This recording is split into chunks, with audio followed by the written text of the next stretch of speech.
जय हिंद। कैसे हैं आप लोग? उम्मीद है कि आप सभी लोग मस्त होंगे। तो आज की इस वीडियो में हम आपको 12th क्लास हिंदी द्विगंत भाग 2 के काव्यखंड का पहला अध्याय करबक, जो मलिक मोहम्मद जैसी के द्वारा रचित है, को बताने वाले हैं। इसमें हम आपको कवि परिचय बताएंगे और करबक 1 एंड करबक 2 का अर्थ भी इस वीडियो में हम आपको बताने वाले हैं। उससे पहले जो है, इस पुस्तक का नाम द्विगंत पढ़ा है। द्विगंत का क्या मतलब होता है? देखिए, 12th में द्विगंत भाग 2 पढ़ना होता है और 11th में द्विगंत भाग 1। लेकिन द्विगंत का क्या मतलब होता है? तो देखिए, द्विगंत जो है दो शब्दों से मिलकर बना है, एक दिक् और एक अंत। दिक् का अर्थ होता है दिशा और अंत का अर्थ होता है अंत। तो द्विगंत का शाब्दिक अर्थ हुआ दिशाओं का अंत।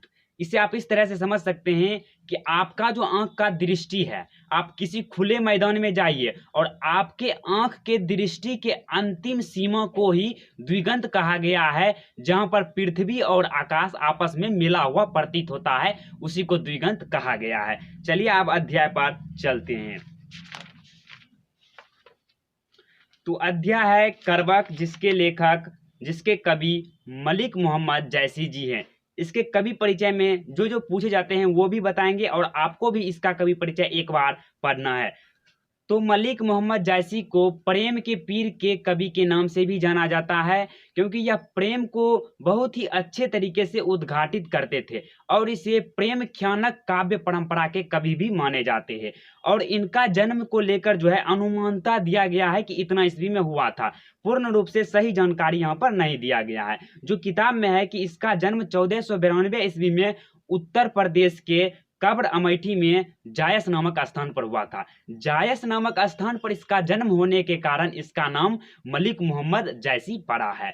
और इसका मृत्यु अनुमानता 1548 ईस्वी में हुआ था। और इसके पिताजी का नाम मलिक शेख ममरेज और मलिक राजे अशरफ, इसी हुआ इसका दूसरा नाम। मलिक शेख ममरेज इसके पिताजी का नाम था। और इसके गुरु का नाम ये भी पूछा जाता है, सूफी संत शेख मोहिदी और सैयद अशरफ जहांगीर इसके गुरुजी का नाम था। और इसकी जो वृत्ति है कि यह बचपन में ही अनाथ थे और रूपहीन थे। रूपहीन क्यों थे? क्योंकि इसके चेचक हो गया था और एक बाएं आंख से अंधे थे और कान से बहरे थे। तो आरंभ में जायस रहते हुए इन्होंने किसानी किया, बाद में शेष जीवन फकीरी में, और बचपन में ही अनाथ थे। साधु फकीरों के साथ इसका जो है ना बचपन बीत गया, भटकते भटकते। और व्यक्तित्व तो चेचक के कारण इसका रूपहीन हो गया था और बाईं आंख और कान से ये वंचित थे। और इसकी जो कृतियां पूछी जाती है कि जैसे पद्मावत, अखरावट, आखिरी कलम, चित्ररेखा, कहरनामा, मसला या मसलनामा, ये सभी इसके कृति हैं। कृति को याद रखने का एक ट्रिक है कि जब भी आपको किसी का कृति पूछा जाएगा, उसके अंत में अगर आवत या आवट या नामा या मसलनामा, नामा जो है जुड़ा रहेगा सब में, तो आप समझ जाएगा कि यह मलिक मोहम्मद जैसी का कृति है। और यह करबक जो है पद्मावत कथा काव्य से लिया गया है। पद्मावत कथा काव्य की रचना भी मलिक मोहम्मद जैसी जी किए थे। और पद्मावत कथा काव्य के बारे में आपको थोड़ी सी जानकारी दे देते हैं, क्योंकि करबक 2 में आपको उसी के बारे में पढ़ना है। देखिए, पद्मावत कथा काव्य जो है, यह चित्तौड़ नरेश राजा रतन सेन और सिंहल द्वीप के राजकुमारी पद्मावती की प्रेम कथा है। इसमें क्या होता है कि राजा रतन सेन को किसी तरह से पद्मावती के सुंदरता का पता चलता है। पद्मावती जो है वह गंधर्व सेन की बेटी थी और उसके यहाँ जो है ना एक तोता रहता था। वह बुद्धिमान तोता था जो इंसान की तरह बोलता था, मानव की तरह बोलता था।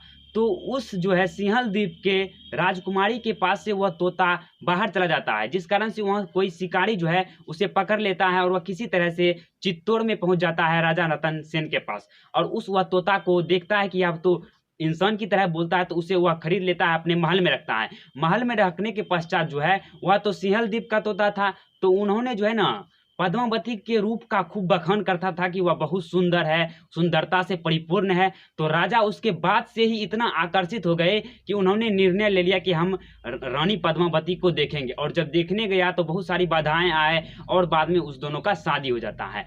तो निकाह हो जाने के पश्चात जो उसके रूपों की जो रानी पद्मावती थी, उसके रूपों का चर्चा पूरे जगह फैल गया था। तो दिल्ली के एक सुल्तान थे अलाउद्दीन खिलजी, उसको भी इसके बारे में पता चला कि रानी पद्मावती बहुत ही खूबसूरत है। तो उन्होंने उसे देखने के लिए एक प्रस्ताव भेजा राजा रतन सेन के पास। तो राजा रतन सेन ने मना कर दिया, लेकिन वो बहुत शक्तिशाली था, तो बोला दूसरा बार प्रस्ताव आया तो उन्होंने मान लिया। कहा मैं आपको सामने से नहीं दिखाऊंगा। वह उसे एक दूसरे महल में रख दिया गया था और उसे एक दर्पण पर जो है अलाउद्दीन खिलजी रानी पद्मावती को देखे थे। तो रानी पद्मावती को दर्पण में ही देखने पर वह इतने उसके तरफ अट्रैक्ट हो गए, आकर्षित हो गए कि उन्होंने राजा रतन सेन को ही बंदी बना लिया। बंदी बनाने के पश्चात जो है, जब रानी पद्मावती को पता चलता है कि उसके पति राजा रतन सेन को जो है बंदी बना लिया गया है, उसे वहां पर बुलाया जा रहा है, तो रानी पद्मावती और उसके साथ जितने भी दासीयर थे, उन्होंने चित्तौड़गढ़ में एक था जोहर कुंड, जोहर कुंड में बहुत सारे आग को जला दिया गया और उसमें उन्होंने कूदकर अपना प्राण त्याग किया अपने इज्जत को बचाने के लिए। तो चलिए अब हम आपको इसका अर्थ भी समझा देते हैं। यहाँ पर करबक 1 एंड करबक 2 दिया गया है।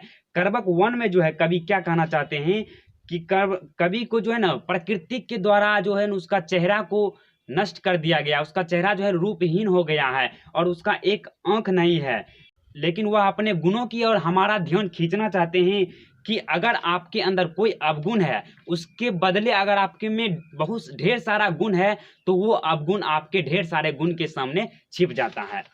तो करबक 1 में है, एक नैन कवि मोहम्मद गुनी, सोई बिमोहा जेई कवि सुनी, चांद जैस जग विधि अवतारा, दिन कलंक किन्हीं उजियारा। यह पंक्ति पद्मावत कथा काव्य के स्तुति खंड प्रारंभिक खंड से लिया गया है, जो प्रारंभ में बोला गया था। कवि इसमें अपने अवगुणों के सामने गुणों का बखान करते हुए कहते हैं कि कवि के पास सिर्फ एक ही आंख है, लेकिन वह इतना गुणशाली है कि अगर वह उसके लेखक उसके गुणों के बारे में कोई भी व्यक्ति जानना चाहता है, सुनता है, तो वह मोह माया में पड़ जाता है, उसके तरफ आकर्षित हो जाता है। कहने का अर्थ है कवि के पास मात्र एक ही आंख है, लेकिन एक आंख रहने के बावजूद भी कवि में ऐसे ऐसे गुण हैं जिस गुण को अगर कोई भी व्यक्ति सुनता है तो उसके तरफ वह मोहित हो जाता है, आकर्षित हो जाता है। एक नैन कवि मोहम्मद गुनी, सोई बिमोहा जेई कवि सुनी। कवि के पास तो सिर्फ एक ही आंख है, लेकिन वह एक आंख के बावजूद भी इतने गुणशाली है कि जो भी व्यक्ति उसके बारे में सुनता है वह मोह माया में पड़ जाता है। चांद जैसे जग विधि अवतारा, दिन कलंक किन्हीं उजियारा। इस पंक्ति में कहते हैं कि विधाता ने, ईश्वर ने तो चांद को भी बनाया, लेकिन उसको भी कलंकित कर दिया है, उसमें भी दाग है, चांद में भी दाग बना दिया है। लेकिन चांद में उस दाग के कारण क्या चांद किसी काम का नहीं है? लेकिन चांद में दाग होने के बाद भी वह पूरे संसार को प्रकाशमान करती है, प्रकाशित करती है अपने प्रकाश से। फिर नेक्स्ट का है, जग सूझा एक ही नैनाहा, उबा सुख अस नखतन माहा, जो लही अम्बही डाब ना होई, तव लही सुगंध बसाई ना सोई। तो इस पंक्ति के माध्यम से कवि कहते हैं कि मैंने एक ही आंखों से पूरा संसार को देखा है, एक ही आंखों से पूरा संसार को अनुभव किया है कि कौन कौन सी घटनाएं हो रही है। उन्होंने एक ही आंखों से उसे देखा और उसे अपने लेखनी के मदद से लिखने का प्रयास किया है। जिस तरह से नक्षत्रों के मध्य जो है एक शुक्र नामक तारा जो है उदित हुआ रहता है, शुक्र नामक तारा जो है उदित हुआ रहता है, उसी प्रकार से कभी भी एक आंखों से पूरे संसार को देखा है, एक आंखों के रहने के बावजूद भी पूरे संसार में अपने पहचान को बनाया है। जो लही अम्बही डाब ना होई, तो लही सुगंध बसाई ना होई। कहते हैं कि जब तक आम में डाब नहीं निकलेगा, डाब कहने का अर्थ है मंजर नहीं निकलेगा, तब तक उसमें सुगंध नहीं बस सकता है। तो वह जो नुकीलापन होता है आम में पहले निकलता है डाब के रूप में, अगर वह नहीं निकलेगा, उसका नुकीलापन नहीं निकलेगा, तब तक उसमें सुगंध नहीं आएगा। नेक्स्ट है, किन समुद्र पानी जो खारा, तौ अति भये और सूझ अपारा, जो सुमेरु त्रिशूल विनाशा, भा कंचन गिरी लाग आकाशा। इस पंक्ति में कवि कहते हैं कि वह समुद्र जिसका दोष है कि उसका पानी जो है ना खारा है, नमकीन है, समुद्र का पानी खारा है, वो उसका दोष भले ही है, लेकिन उस दोष के कारण वह अपने पहचान को नहीं खोया है। वह कहते हैं कि समुद्र का पानी भले ही खारा है, लेकिन वह विशालकाय है और सूझ है और अपार है। आपको भी पता होगा कि समुद्र का कुछ ही भागों पर अभी तक खोज किया जा चुका है, क्योंकि समुद्र इतना गहरा है, इतना विशालकाय है कि पूरे भागों का अभी तक खोज भी नहीं हुआ है। और कहते हैं कि उस सुमेरु पर्वत को जिसे त्रिशूल के द्वारा विनाश करना चाहा, लेकिन वह विनाश ना होकर वह सोने के पर्वत में बदल गया और आकाश की ऊंचाइयों को छू लिया। जो सुमेरु त्रिशूल विनाशा भा कंचन गिरी लाग आकाशा। उस सुमेरु पर्वत को त्रिशूल के द्वारा विनाश करना चाहा, लेकिन वह विनाश ना होकर सोने के पर्वत में बदल गया। जो लही धरी कलंक ना पड़ा, कांच होई नहीं कंचन करा। इस पंक्ति में कवि कहते हैं कि जब तक कच्ची धातु को स्वर्णकार जो है, जब तक सोने को कच्ची धातु को स्वर्णकार घड़िया जिसमें स्वर्णकार जो है कोयले के आग को सुलगाकर उससे तपाता है, ताकि उस सोने की मैल जो है ना, पूरा जो गंदगी है वह सभी खत्म हो जाए और सोने चमकने लगे। तो जब तक उसे तपाया नहीं जाता है कांच की कच्चे वस्तु को, तब तक उसमें कठोरता और चमक नहीं आता है। नेक्स्ट है जो पूछा भी जाता है कि इसका अर्थ क्या होगा। एक नैन जस दर्पण ओते ही निर्मल भाऊ, सब रूपवंत गही मुख जो वही कहे चाऊ। इस पंक्ति में कवि जो है अपने एक आंख की तुलना जो है वह दर्पण से करता है। दर्पण से क्यों करता है?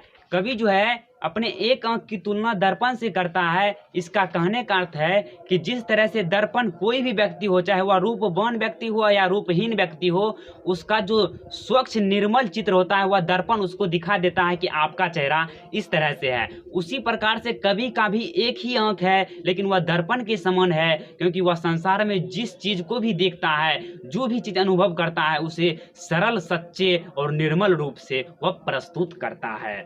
और कहते हैं सब रूपवंत गही मुख जो वहीं कहे चाऊ। और सभी रूपवान व्यक्ति उस दर्पण के सामने बड़े चाव से अपने चेहरों को देखते हैं। अब फर्स्ट पैराग्राफ खत्म हो गया है। अब करवक 2 का हम आपको अर्थ बता देते हैं। करवक 2 में जो है ना, कवि काव्य और उसकी कथा सृष्टि के बारे में हमें बताते हैं। कहते हैं कि मोहम्मद यही कभी जोड़ी सुनावा, सुना जो प्रेम पीर गा पावा। जोड़ी लाई रकत के लेई, गांधी प्रीति नैन जल भेई। प्रस्तुत पंक्ति में जो है कवि अपने काव्य और कथा सृष्टि के बारे में कहते हैं कि मैंने अपने काव्य को जोड़ जोड़ कर बनाया हूँ, जोड़ जोड़ कर लिखा हूँ। और उस प्रेम को देखिए, इस प्रेम में जो है ना राजा रतन सेन और पद्मावती के प्रेम को इसमें दिखाया गया है। तो कहते हैं कि मैंने इस काव्य को जोड़ जोड़ कर बनाया हूँ, और इस काव्य को जो भी सुनता है उसके हृदय में प्रेम की पीड़ा का अनुभव होता है। जोड़ी आई रकत के लेई, गाढ़ी प्रीति नैन जल भेई। और कहते हैं कि मैंने अपने कलेजे के खूंद के गोंद से सभी शब्द को जोड़ जोड़ कर बनाया हूँ, और उसे अपने आँख के नैन जल के गाढ़ी प्रीति में उसे उस शब्द को भिंगाया हुआ हूँ। ओ मन जानी कवित अस्किन्हा, मकुया रहे जगत महचिना। कहाँ सौ रतन सेनी अस राजा, कहाँ सुबह असी बुद्धि उपराजा। कहते हैं कि मैंने इसका रचना इसीलिए किया है, मैंने इस काव्य का रचना इसीलिए किया है ताकि अगर हम इस सृष्टि में नहीं भी रहते हैं तो यह हमारे पहचान के रूप में हमारे पीछे रह जाएंगे। कहते हैं कहाँ है वह राजा रतन सिंह, कहाँ है वह तोता, सुआ मतलब तोता, बुद्धिमान तोता। कहाँ अलाउद्दीन सुल्तानी, कहाँ राघोजेई किन बखानू। कहाँ स्वरूप पद्मावती रानी, ई कोई ना रहा जग रही कहानी। कहते हैं कि ना वह राजा रतन सेन रहा है, ना वह सुग्गा, ना वह बुद्धिमान तोता रहा है, ना अलाउद्दीन सुल्तान रहा है, और ना राघव चेतन रहा है, और ना ही वह रूपवती पद्मावती भी रही है। सिर्फ उसका जो है सभी इस सृष्टि से चले गए हैं, लेकिन उसका सिर्फ कहानी ही रह गया है। फिर नेक्स्ट पैराग्राफ बहुत ही इंटरेस्टिंग है और यह पूछा भी जाता है। धनी स्वपुरुष जस कीर्ति जासु, फूल मरे पे मरे ना बासु। इसमें पंक्ति में कहते हैं कवि की धन्य है वह पुरुष, धन्य है वह पुरुष जिसके अंदर जस है। जस मतलब होता है यश, कीर्ति है। धन्य है वह पुरुष जिसके अंदर कीर्ति है, यश है, जिसके अंदर जो है ना कर्म किया, जो अच्छे कर्म करते हैं उसके अंदर जो कीर्ति है, यश है, वह कभी भी नहीं मरता है। जिस तरह से फूल मर जाएगा, झड़कर नष्ट हो जाएगा, लेकिन उसका सुगंध नहीं मरता है, उसी प्रकार से अगर किसी भी व्यक्ति के अंदर जस है, कीर्ति है, तो वह कभी भी नष्ट नहीं होता है। केई ना जगत जस बेचा, केई ना लिन जस मोल, जो यह पढ़े कहानी हम सवेरे दुई बोल। और कवि कहते हैं कि यह जस और कीर्ति को किसी भी जगह पर बेचा नहीं जा सकता है, और इसका कोई मोल नहीं होता है, यह अनमोल होता है। और जो यह कहानी पढ़ता है वह 2 स्वरों में स्मरण करता है कि कवि का जो कलेजे के खून से रचे इस काव्य के प्रति आत्मविश्वास अत्यंत सार्थक और बहुमूल्य है। तो आज की इस वीडियो में हम आपको इसका पूरा अध्याय बता दिए हैं। आशा है कि आपको पूरा समझ में आया होगा। अगली वीडियो में आप लोग कमेंट कीजिएगा तो हम आपको क्वेश्चन आंसर भी बता देंगे। तब तक के लिए जय हिंद, जय भारत।